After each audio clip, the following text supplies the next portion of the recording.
আসসালামু আলাইকুম। প্রিয় দর্শক, অন্য মঞ্চের আলাপচারিতায় আপনাদের সকলকে আমন্ত্রণ জানাচ্ছি। আমাদের প্রধানমন্ত্রী তারেক রহমান তিনি কবে যাচ্ছেন চায়না, মালয়েশিয়া হয়ে? তিনি বোধহয় 21 তারিখ মালয়েশিয়া যাচ্ছেন। সেখান থেকে 21, 22 থেকে 22 তারিখ রাত্রিবেলায় চায়না উড়ে যাচ্ছেন। 23 তারিখ তিনি নামবেন। চায়নায় কার সঙ্গে দেখা করবেন উনি জানেন, কারণ চায়নার যিনি বিদেশ মন্ত্রী ওয়াং ই তিনি তো ভারতে আসছেন 23 তারিখ, 22, 23 উনি থাকবেন ব্রিক্স নিয়ে কথা বলতে। তো এখন এনডিটিভি ওয়ার্ল্ডের তো খবরটা ছড়িয়ে গেছে।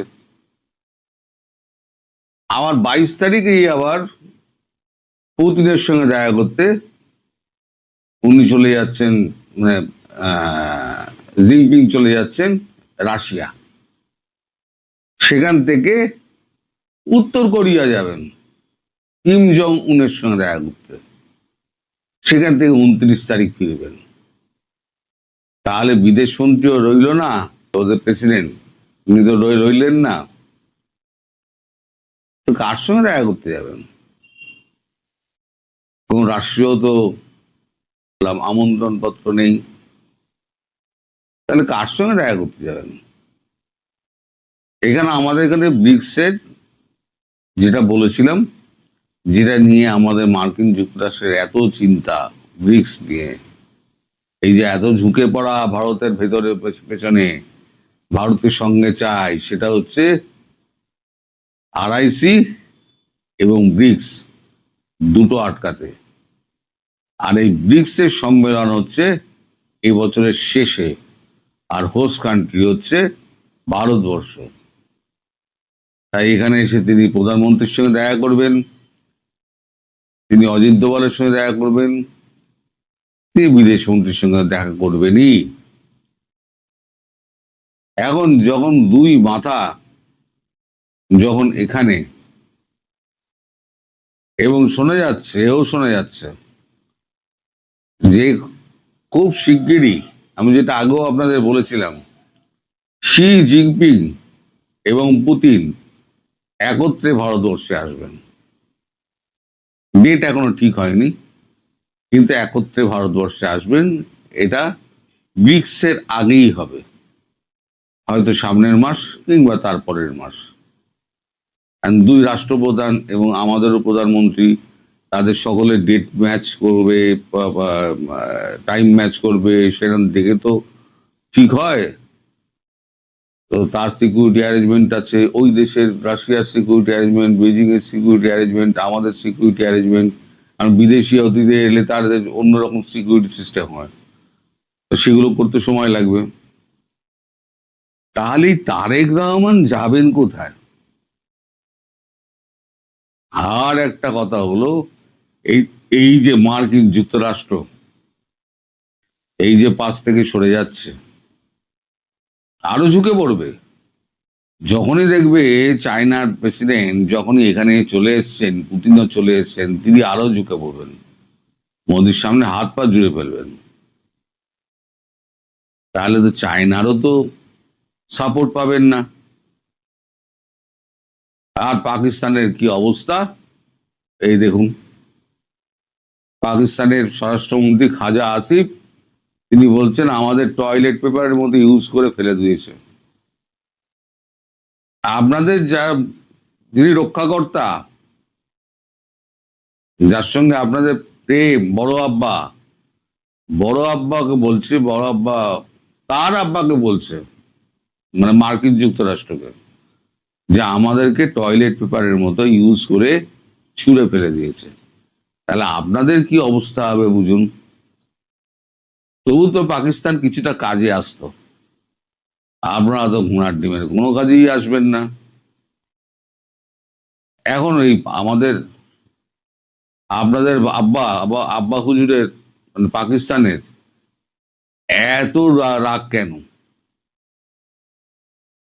মানে ভেতরে ভেতরে এত ক্ষোভ কেন? সেটা হচ্ছে G7 তাদেরকে ডাকা হলো না। আবার এই যে ইরানের সঙ্গে যে চুক্তি স্বাক্ষর হতে যাচ্ছে তাতেও পাকিস্তানের নাম নেই। আচ্ছা, G7 কি? Greater economy 7। মালদার পার্টি ওখানে গিয়ে ফুর্তি করে, কথা বলে, মালের কথা হয়, এই ব্যবসা হবে, ওই ব্যবসা হবে।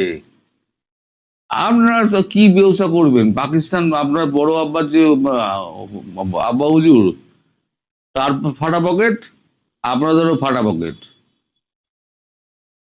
তো ওখানে তো ভিখারিদের জায়গা নেই, ওখানে মালদার মানুষের জায়গা আছে, ইন্ডিয়ার পয়সা আছে।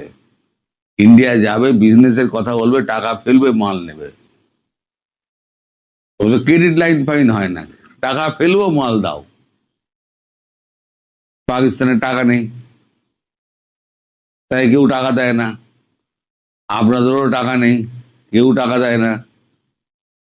তো আপনাদের যদি আব্বা হুজুরের এই অবস্থা হয়, তাহলে আপনাদের কি অবস্থা হবে বুঝতে পারছেন? মার্কিন যুক্তরাষ্ট্র আপনাদের জন্য কি করবে? তবু তো পাকিস্তান আমেরিকার জন্য অনেক কিছু করেছে, তাই আমেরিকা অনেক টাকা পয়সা দিয়েছে। সৌদি আরবের জন্য করেছে, সৌদি আরব টাকা দিয়েছে, দুবাই টাকা দিয়েছে, কাতার দিয়েছে। তাতেও আব্বা হুজুরকে ছুঁড়ে ফেলে দিয়েছে, আর আপনারা তো গোলাম বানিয়ে নিয়েছে। আপনার তো কোনো অসুবিধেই নেই ছুঁড়ে ফেলতে। টয়লেট পেপারও নয়, খবরের কাগজ সাফ করে ফেলে দেবে। আপনাদের জন্য সত্যি মায়া হয়। আপনারা এই পাকিস্তান মনে করেন, পাকিস্তান পাকিস্তান করে চেঁচান, পাকিস্তান আপনাদের বাঁচাবে, তুর্কি নাকি আপনাদের বাঁচাবে। একটা ধমক দেবে মার্কিন যুক্তরাষ্ট্র, ওই এরদোগান না, ও সমুদ্রে ঝাঁপ দেবে, বা 42 তলা যে বিল্ডিংটা হয় সেই বিল্ডিং এর ওপর থেকে ঝাঁপ দেবে ভয়ের চোটে। আপনাদের পাশে কেউ নেই, কেউ নেই, আশপাশ দেখবেন। আর শেখ হাসিনার ফেরার দিন খুব এগিয়ে আসছে, খুব তাড়াতাড়ি এগিয়ে আসছে। কারণ মার্কিন যুক্তরাষ্ট্র যদি এখানে সদর্থক ভূমিকা পালন করে,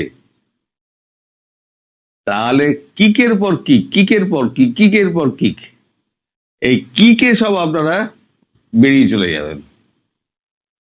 সেই দিকেই যাচ্ছে আমার মনে হচ্ছে, যেরকম হাব ভাব দেখছি। দেখুন আপনারা কি করবেন। এই জামাত, বিএনপি, এরা কি করবে, পৃথিবীর কোথায় যাবে, কোথায় গিয়ে আশ্রয় নেবে। এখনো পর্যন্ত আমেরিকা কিন্তু তারেক রহমানের ওপর থেকে কিন্তু সেই যে ব্ল্যাকলিস্টেড করে দিয়েছে, এখনো কিন্তু তোলেনি, এখনো তোলেনি। প্রধানমন্ত্রী হয়ে গেছে, এখনো তোলেনি। তারা কেউ চেনেই না, পাত্তাই দেয় না। আবার গিয়ে লন্ডনে ওই খুবরি পায়রার খোপে গিয়ে আবার তাকে ঢুকে বসে থাকতে হবে। এত খাল খনন হইল রে, কি হইব? জলই যদি না থাকে তাহলে খালে জলটা বইব কি করে? জলের জন্য যে দরকার যেটা, সেটা হচ্ছে আপনার এখানে এসে গঙ্গা চুক্তি নিয়ে কথা বলা। আসল জিনিসে আপনাদের মন নেই, আপনারা লোক দেখানো কাজ করেন। খাল খনন হচ্ছে, একদিকে ভালো, পরিবেশ ভালো হচ্ছে, কিন্তু অন্যদিকে আবার যে মানুষগুলোকে উচ্ছেদ করছেন খাল খননের নামে, তাদের কথা একটু ভাববেন। সবাই ভালো থাকবেন, সুস্থ থাকবেন, সাবধানে থাকবেন। ব্যানার এবং হেডলাইন দেখে আপনারা নিশ্চয়ই বুঝতে পারছেন, এবং গতকাল এটা সারা দিন বিভিন্ন পত্রপত্রিকায় এসেছে, বিভিন্ন টকশোতে আলোচনা হয়েছে যে বাংলাদেশে কি হামাসের উপস্থিতি কিনা। এই ব্যাপারটা আসলে ইন্ডিয়ার এনডিটিভি, প্রভাবশালী সংবাদ মাধ্যম এনডিটিভির সাথে ইসরায়েলের কূটনীতিক যিনি ইন্ডিয়াতে আছেন, তার একটি কথায়, আপনারা সকলে জানেন ইরান কুয়েত যুদ্ধ, ইরান এবং ইরানে যে যুদ্ধ হচ্ছে এখন, ইসরায়েল এবং আমেরিকা যে যুদ্ধ, এইটার কারণে এমনি সেই দেশে একটা মিডল ইস্টে পুরো আগুনময় অবস্থা। তার ভেতরে আপনার অলরেডি 6-7 মাস আগেই বলেছিল ইসরায়েল যে ইরানের পরে ধরবে পাকিস্তানকে, এটা সরাসরি কিন্তু নেতানিয়াহু বলেছিল। এরপর হঠাৎ করে গতকালকে তাদের কূটনীতিক বলল যে বাংলাদেশে হামাসের উপস্থিতি আছে বা ঘাঁটি আছে, যদিও কোনো প্রমাণ বা কিছুই হাজির করে নাই, হয়তো তারা এটা হাজির করার প্রয়োজন বোধ করে নাই বা অন্য কোনো খেলা, আসলে কোথায় কি খেলা আছে জিও পলিটিক্সে এই খেলাগুলো বোঝা বড়ই দুষ্কর। তো বাংলাদেশের পরিস্থিতি এমন কিছু ঘটনা, বাংলাদেশের ভেতরে এমন কিছু ঘটনা যা শুধু দেশের অভ্যন্তরীণ বিষয় নয়, বরং আন্তর্জাতিক অঙ্গনও গভীরভাবে আলোচিত হচ্ছে। আপনাদের নির্ঘাত মনে আছে 2024 সালের 7ই সেপ্টেম্বর ঢাকায় অনুষ্ঠিত একটা বড় ধর্মীয় এবং রাজনৈতিক সমাবেশ তৎকালীন সময়ে বিতর্কের জন্ম দিয়েছিল। ওই অনুষ্ঠানে হামাসের নেতা খালেদ কুদ্দুমি ও খালেদ মিশেল, পাকিস্তানের বিশিষ্ট ইসলামিক চিন্তাবিদ মুফতি তাকি উসমান এবং পাকিস্তানের প্রভাবশালী ধর্মীয় ও রাজনৈতিক নেতা মৌলানা ফজলুর রহমান অংশ নেয় এবং এটা বিভিন্ন সংবাদ মাধ্যমে প্রকাশিত হয়। এটা সারা দেশে তখন ব্যাপক আলোচনা হয়, কেন এইসব ধর্মীয় উগ্রবাদী নেতারা আসবেন। এরপরে আপনারা জানেন যে তেহরিকি তালিবান টিটিপির দুইজন প্রভাবশালী নেতা এবং যারা মানে খুব প্রভাব পাকিস্তানে, তারা দুইজনে আসে বাংলাদেশের বিভিন্ন বর্ডার অঞ্চল, বিভিন্ন মাদ্রাসা মসজিদে ঘুরে যান, যেটা নিয়েও তখন সমালোচনা সরকার নিশ্চুপ ছিল। এছাড়া আফগানিস্তানের একজন মন্ত্রী পদমর্যাদার লোক, তিনি এসব বিভিন্ন মাদ্রাসায়, ঢাকা চট্টগ্রামের বিভিন্ন মাদ্রাসায় ঘুরে যান, এটা নিয়েও চুপ ছিল, কোনো কথা কেউ বলে নাই। তো এদের এই উপস্থিতিটা কিন্তু একটা প্রশ্ন, বিশাল প্রশ্নের জন্ম দিয়েছে। এখন আমাদের প্রশ্ন হচ্ছে যে বাংলাদেশ কি শুধুমাত্র একটা অনুষ্ঠানের আয়োজনের স্থান ছিল, নাকি এর পিছনে আরো কোনো বড় রাজনৈতিক কৌশল বা বার্তা বহন করছিল? কারণ সমালোচকদের মতে কি বলে, সমালোচকরা বলতেছে আন্তর্জাতিক বিতর্কিত বিভিন্ন রাজনৈতিক আদর্শিক গোষ্ঠীর সঙ্গে বাংলাদেশের নাম জড়িয়ে পড়লে তার কূটনৈতিক প্রভাব দীর্ঘমেয়াদী, দেশের জন্য কিন্তু ঝুঁকিপূর্ণ। কারণ এই মুহূর্তের যে রাজনীতিক, যে এশিয়া, আমেরিকা, ইউরোপ, মিডল ইস্টের যে রাজনৈতিক যে বলয় বা যে প্রভাব, যে উত্তেজনা চলছে, এটা কিন্তু কঠিন অবস্থা। একদিকে মধ্যপ্রাচ্যের চলমান সংঘাত, অন্যদিকে যুক্তরাষ্ট্র, ইসরায়েল, ইরান, চীন, রাশিয়া, ভারত পরস্পর মানে একজন আরেকজনের প্রতিদ্বন্দ্বী, একজন পারলে আরেকজনের টাইম মতো পেলে খেয়ে ফেলাবে, এই অবস্থা। তো এই বাস্তবতায় বাংলাদেশের মতো একটা উন্নয়নশীল রাষ্ট্র, আমরা একটা উন্নয়নশীল রাষ্ট্র, আমাদের এই উন্নয়নশীল রাষ্ট্রে হঠাৎ করে এই ধরনের ব্যক্তিদের আগমন, আসা যাওয়া, মিটিং করা, এইটা কিন্তু আন্তর্জাতিক বিশ্ব ভালোভাবে চোখে দেখে না, এটা চোখে দেখে না। আবার অনেকে মনে করে বাংলাদেশের অভ্যন্তরে এমন ব্যক্তিত্ব বা গোষ্ঠী প্রকাশ্য উপস্থিতি, যাদের কার্যক্রম আন্তর্জাতিকভাবে দেশকে বিতর্কিত করবে, ভবিষ্যতে দেশের ভাবমূর্তিকেও এবং কূটনীতির উপর প্রভাব বিস্তার করবে। আবার অনেক পক্ষ, অন্য পক্ষ বলতেছে কি, ব্যক্তি সংগঠন কোনো অনুষ্ঠানে অংশগ্রহণ করলে তা রাষ্ট্রের আনুষ্ঠানিক নীতির প্রতিফলন নয়, মানে এরা করছে কিন্তু এতে রাষ্ট্রের কি করার আছে বা না, এটা রাষ্ট্র এভাবে করতে পারে না। কারণ এটা রাষ্ট্র চলতে হয় বহির্বিশ্বে আরো অনেকগুলো দেশের সাথে, জিও পলিটিক্স বুঝতে হয়, এগুলো সব বুঝতে হয়।